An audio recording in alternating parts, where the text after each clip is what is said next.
North नज़र town में chairman Atif Ali Khan जहां मेहनत कशों के जायज़ हुकूक और मफादात का तहफ़्फ़ुज़ किए हुए हैं और उनकी कोशिश होती है कि सबसे पहले अफसरान और मुलाज़मीन के जायज़ हुकूक और मफादात का भरपूर तहफ़्फ़ुज़ किया जाए, जो कि ओज़ेटी में लिखा होता है कि तनख्वाहें, डिफिनकेशमेंट और फ्यूल, और उसके बाद जो लोगों को बलदियाती सहूलतें फराहम करनी है वो, और यकीनी तौर पर फिर वो लीव इनकेशमेंट हो या कुछ हो। और अकाउंट ऑफिसर इमरान जहाँ इस कोशिशों में लगे रहते हैं और उनके हमरा और मदद करते हैं कि जो भी अकाउंट से पैसे आए हैं वो पहले कानून के मुताबिक अदा किया जाए। वहीं अयाज, जी हाँ, बजट ऑफिसर की भी कोशिश होती है कि मुकम्मल ताउन करे, लेकिन अच्छी खबर यह है कि जब आप खिदमत करते हो तो अल्लाह बुला ही लेता है। ये ईद मुबारक का चश्मा पहन के निकल गए हैं और ये पहुँच उम्र की सादत हासिल करने के लिए रवा दवा हैं।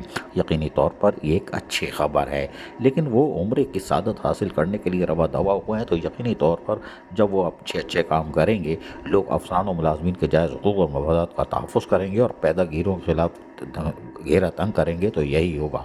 अपनी मासूम बच्ची के साथ और यकीनन फैमिली के साथ गए हैं, फैमिली का मतलब तो आप समझ गए होंगे, लेकिन आगे आगे चल रहे हैं। लेकिन बहरहाल वो सिर्फ उम्र की सादत हासिल करने के लिए इस मासूम बच्ची के साथ, अपनी बेटी के साथ रवा दवा है। और यकीनी तौर पर जब आप दुनिया में अच्छे काम करोगे तो अल्लाह ताला बुला ही लेगा वापस आके। यकीनी तौर पर फिर नेक काम करना।